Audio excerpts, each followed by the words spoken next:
J'ai pas vraiment eu l'occasion ces temps-ci d'aller grimper un peu dans le Buren, mais en fait c'est à cause de la pluie. Il pleuvait régulièrement, pas beaucoup dans la journée, mais suffisamment pour rendre le terrain glissant et donc un peu dangereux.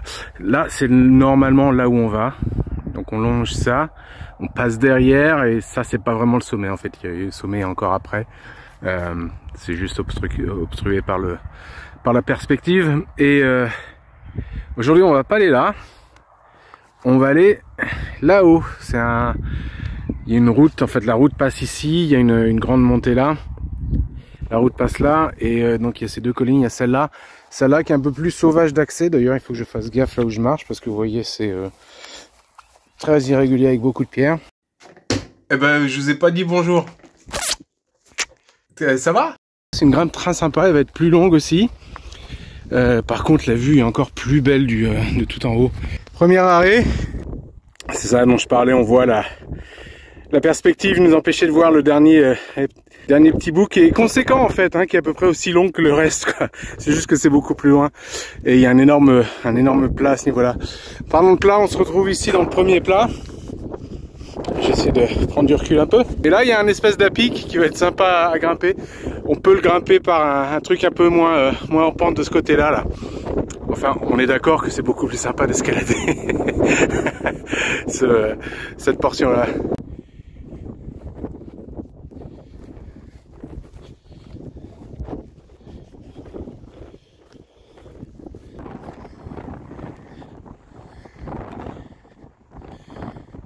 Et la surprise, c'est qu'il y en a un deuxième derrière, et un troisième, et un quatrième.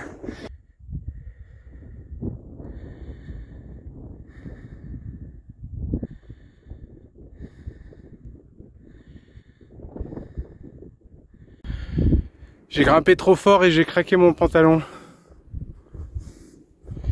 à l'entrejambe. Bon, il n'y a personne, j'ai entendu un cric. Bon, on y est presque, Je vais vous montrer d'ailleurs. Quand on arrive là, on est confronté à cette vue-là. Et au premier abord, on se dit, ah mais il y a un château, il y a une structure, ou il y a... Et pas du tout, c'est juste un bout de falaise. Et voilà, ouais, on s'attend, quand on est au pied du truc, on s'attend vraiment à trouver Camelot juste derrière, quoi.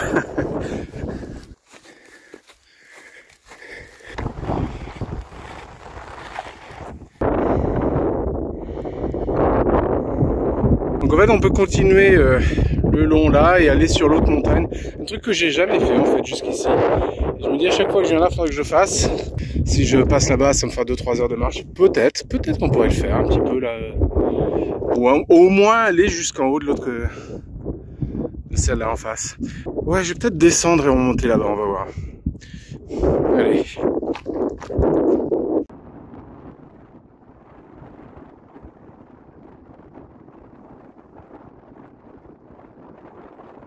C'est pas évident de se mettre à l'abri du vent, mais en gros c'est là, on est descendu, on a monté sur cette colline là et puis on est descendu par là et on vient de remonter par là. Enfin je viens de remonter, moi, vous avez rien fait encore.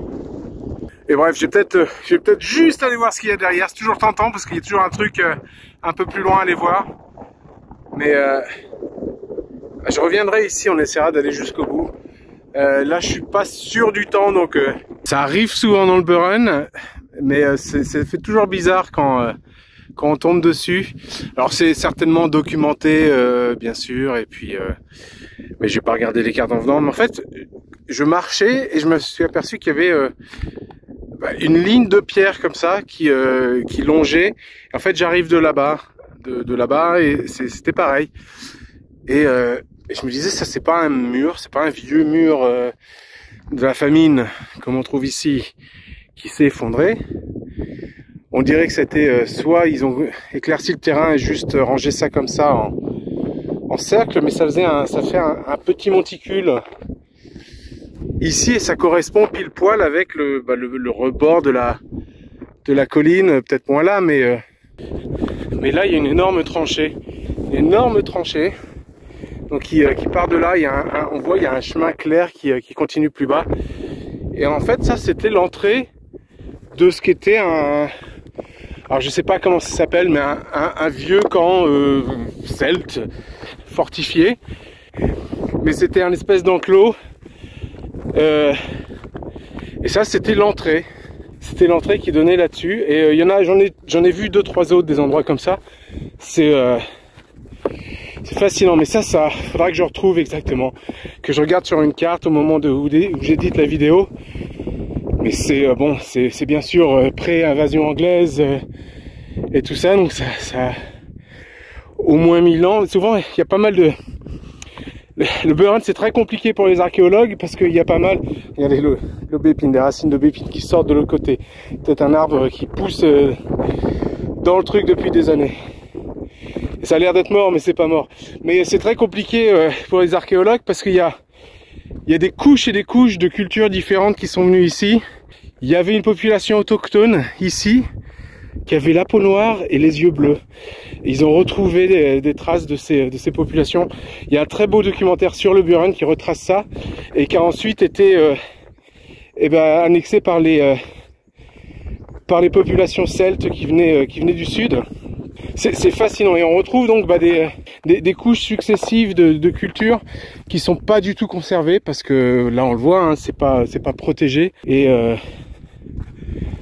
et se dire que là avant il y avait une ville celte ou pré-celtique, dur à dire. Faudra vraiment que je regarde. Alors j'ai regardé sur déjà, j'ai commencé avec Google Earth pour voir un peu si on retrouvait cette structure là. Là c'est où je vous emmenais avant, cette petite. Mais là cette fois-ci je me suis garé là comme d'habitude, mais j'ai été en fait j'ai coupé à travers champ ici et j'ai commencé à monter ce passage ici. C'est l'espèce d'endroit où on dirait un fort, mais en fait c'en est pas un. Donc on a continué ici et on est arrivé donc en haut ici. Moi j'ai continué un peu là et voilà, on est arrivé dans ce coin là. Et ce que je disais, c'était plus qu'un petit muret. Effectivement, il y a une structure circulaire avec une entrée visible, alors qui daterait en gros 3000 avant Jésus-Christ, quoi. Hein, donc c'est pas tout récent. Ce qui est marrant, c'est qu'en regardant sur Google Earth, en fait, j'ai regardé. Donc il y a celui-là et en continuant plus loin, ah oui, puis il y avait une autre structure, un petit monticule en fait de pierre ici, ce truc-là. Et est-ce que j'arrive à le retrouver? Ça fait partie du truc d'origine aussi. Alors, ce qui est marrant, c'est que c'est des mégalithes 3300 utilisés, on estime, en tout cas pas par forcément les gens qui l'ont fait, mais c'était utilisé pour d'autres usages jusqu'en 1500 avant Jésus-Christ. Donc c'est pas des trucs bien récents, mais en fait plus loin il y a cette bâtisse là, cette structure là qui est là pour le coup qui était un village. Donc ça c'était pas un village et en fait ils savent pas ce que c'est. J'ai retrouvé ce document dans les archives du comté de Clare où on parle effectivement d'un fort, donc là qui était fait avec des grosses dalles de pierre, mais celui-là, eh ben ils savent pas ce que c'est. Ils pensent que c'était peut-être une tribu mineure parce que ce truc-là est mentionné nulle part dans le passage des droits des tribus et des droits de la terre et tout ça. Enfin, il y a tout un tas de recueils et d'archives qui existent, qui sont conservées, qui documentent tout ça. Et ce truc-là est pas du tout mentionné. Or, il existe et il existe à proximité d'un autre truc qui lui est mentionné. Et en fait, je m'en suis aperçu, c'est grâce à ça que j'ai retrouvé celui-là, c'est que là, si on continue plus loin, il y a Turlock Hill. Et à Turlock Hill, donc il y a déjà un espèce de truc, c'est un peu comme Newgrange, c'est une espèce de bâtiment de cairns, de grands cairns, c'est des tombes, hein, en gros,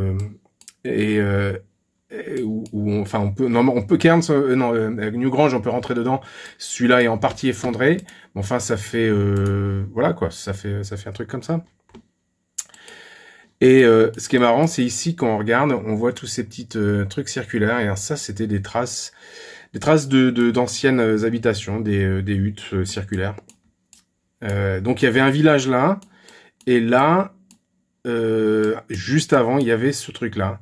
Et c'est marrant, ils savent pas ce que c'est, mais ça daterait effectivement de 3300. Ces deux structures datent de 3300 avant Jésus-Christ et sont faites par l'homme. C'est incroyable de tomber dessus comme ça par hasard, quoi. On voit clairement l'entrée, quoi. C'est fou. Et ce mur, je vais voir jusqu'où il va, s'il va de l'autre côté là.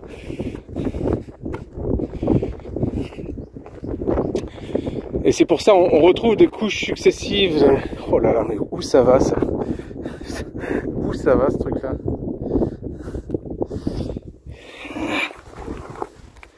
Voilà, faut pas que je fasse tomber mon téléphone parce que je le retrouve pas, hein.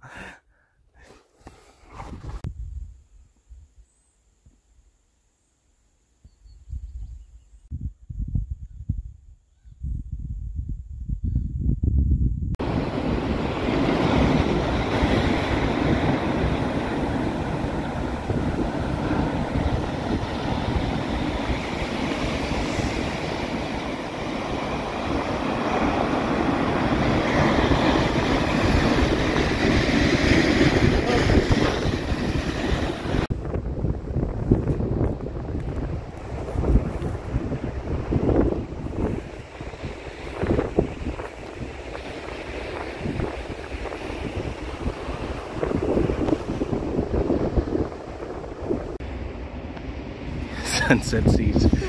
Yep.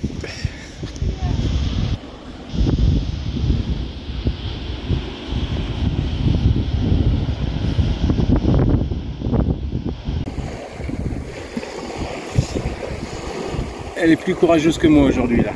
On est là dans un coin qui s'appelle Auchenech, où on a été en vélo. En général on va au bout et puis on se baigne là-bas, mais il y avait juste un peu trop de vent pour nous. Je vous parlais dans une vidéo précédente des petites cartes repro que je faisais. J'avais commencé à faire ça pour moi, en fait, pour ma collection personnelle. Et au départ, c'était le MSX, parce que bah, j'ai une saine collection de jeux MSX et de cartouches, enfin bref. Et je voulais faire des reproductions parce que j'avais en projet de me faire une machine d'arcade basée sur le MSX que j'ai maintenant.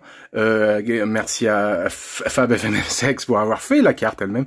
Mais de gens que j'avais fait des repros des petites cartouches. J'en avais fait deux versions, une version longue où on pouvait mettre ça, l'EEPROM sur une socket. Je sais pas comment on dit. J'avais commencé à faire ça et ça s'était bien vendu en fait sur Etsy, et après j'avais fait la même chose mais avec des cartouches Mega Drive. Enfin bref, j'avais fait ça et ensuite j'avais fait lesquels? J'avais fait des trucs d'arcade. Des adapteurs JAMA à un système particulier, système 16 ici. Juste un connecteur où on peut souder carrément et faire ses propres connecteurs custom si on veut. Donc j'en avais fait quelques-uns Galaxian, mais c'était que les jeux que j'avais. La board opto pour un Arkanoid, la carte de Z80 pour un Pac-Man. Enfin bref, j'avais fait plein de trucs au départ pour moi, et puis voyant ça en vidéo, bah, les gens m'avaient demandé où ils pouvaient trouver. Donc j'avais lancé un petit site Etsy où je vendais ça et qui marche de mieux en mieux d'année en année, quoi. Et ça me finance en gros ces petits trucs là. C'est ce qui me finance la chaîne 8-Bit Man Shed, qui fait que je peux acheter des machines à retaper.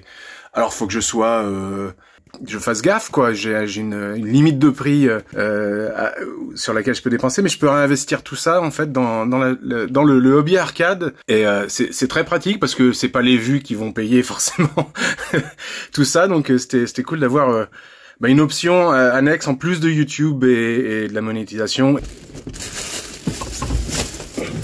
Il y a un truc qu'on trouve quand même ici.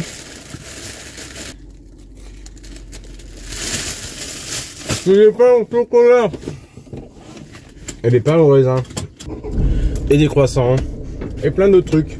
On trouve pas de bon pain, enfin pas de baguette ou pas de pain. Il y a quelques pains locaux, mais ça va être surtout du pain noir, du pain complet qu'on va trouver.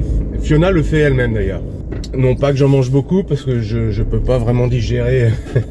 C'est C'est le problème que j'avais la dernière fois. Je peux pas vraiment digérer tout ce qui est farine et sucre maintenant. Donc quand je me prends un croissant comme ça, bah, je vais le sentir passer quasiment toute la journée, mais c'est trop bon, putain, ça me manque trop. Ouais, ça c'est le pain qu'on a ici, ouais, c'est du pain noir, quoi. C'est super bon, moi j'adore. Hein. On n'a pas de pain, de baguette ou de trucs comme ça ici. Ça, j'en mange pas beaucoup de toute façon, comme je disais, les farines, ça passe pas bien. Et quand j'en mange, souvent avec du saumon. Du saumon, on en trouve, ça coûte rien ici, ça coûte vraiment que dalle. Ça coûte le même prix que du jambon en gros, et 320 grammes de saumon, je sais pas s'il y a l'étiquette ici. Il y en a dans tous les magasins et ça coûte vraiment rien du tout en Irlande. Et avec ça, là, avec un peu de beurre et ça, c'est super bon. C'est marrant parce que faut vraiment vivre dans un autre pays pour s'apercevoir déjà que on mange la bouffe française est vraiment formidable et on retrouve ça quasi nulle part ailleurs dans le monde. Mais c'est pas juste qu'elle est bonne, c'est à quel point on est obsédé par la bouffe en France. Je me souviens quand j'avais dit à ma famille que j'allais plutôt rester et vivre en Irlande, c'était ma grand-mère qui... la première question, c'était « Mais qu'est-ce que vous mangez là-bas ?» Non pas « Est-ce que t'es heureux ? Est-ce que t'as un boulot ? Est-ce que tu gagnes ta vie ? Est-ce que t'es bien ? Mais qu'est-ce que vous mangez là-bas ?» Comme partout, des enfants, quoi. Et on me demande souvent, quand je reviens en France et que je discute avec la famille ou des amis ou des gens, c'est souvent une grosse question, qu'est-ce qu'on mange là-bas? Et ils m'ont fait le coup aussi quand j'ai vécu aux États-Unis. C'était les mêmes questions. Qu'est-ce qu'on mange là-bas? Pareil, quand j'étais en Inde, j'ai passé 6 mois à vivre et travailler en Inde. Et la famille et les amis, ils étaient en PLS, quoi. Mais qu'est-ce qu'on peut bien manger en Inde? Ouais, on a vraiment une obsession avec la bouffe et ça vous quitte pas. Hein. Moi, c'est pareil. Et dès que je trouve un truc français. Qui me plaît bien ici, ouais, je trouve un saucisson ou un pâté qu'on trouve pas normalement, ouais, je me fais la soirée avec ça, quoi. Qui c'est qui voulait voir de la pluie dans les vidéos? On part en vacances demain. Fiona.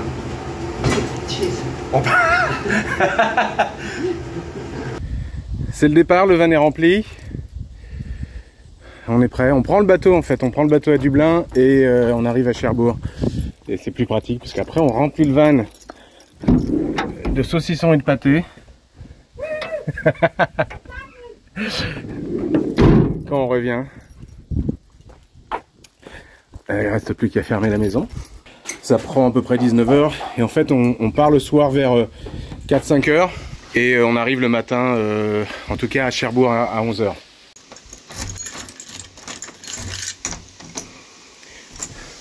C'est parti! Bonjour! Non, et non! Bonnes vacances! Au revoir! Au revoir!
La colline là c'est Killiney et derrière on voit en fait la première espèce de montagne là-bas. C'est quoi qui s'appelle Dalkey. Et en fait c'est la dernière sous-ville de Dublin. Donc c'est Dublin s'étend jusqu'à là-bas en fait. Donc la baie de Killarney, j'allais surfer des fois là-bas. Mais en fait, si je continue plus loin, il y a un coin qui s'appelle Britas Bay, qui est une longue plage. Pardon les gens. Et c'est là-bas, quand j'étais sur la côte est, que j'allais surfer. C'est pas des très bonnes vagues, c'est pas des bonnes vagues du tout. Mais quant à que ça... C'est à ça que ressemblent les cabines dans Irish Ferries. On est loin de la croisière s'amuse quand même, hein. Mais c'est assez confortable en fait. Avant on voyageait avec Brittany Ferries et les bateaux sont super, la traversée est très simple, enfin est plus courte, c'est très sympa, et puis la bouffe est meilleure, enfin c'est des meilleurs bateaux, sauf que les cabines sont vraiment pas du tout confortables. Et vu que c'est un truc où tu passes la nuit principalement, et après tu prends la route, après être venu en voiture ici à Dublin, donc c'est bien d'avoir une bonne nuit, quoi, de dormir dans des trucs confortables. Donc on a changé il y a, c'était en 2019, et ce voyage-là on devait le faire en 2020. Malheureusement, on n'a pas pu, bien sûr, comme beaucoup de monde avec Covid, et ils ont été très sympas, Irish Ferries, ils ont reporté nos tickets d'année en année, et donc ça c'est nos tickets, notre voyage de 2020 qui a été payé en 2020, il est maintenant 2022. Mais du coup, je pense que ça va être tout pour ce vlog-là.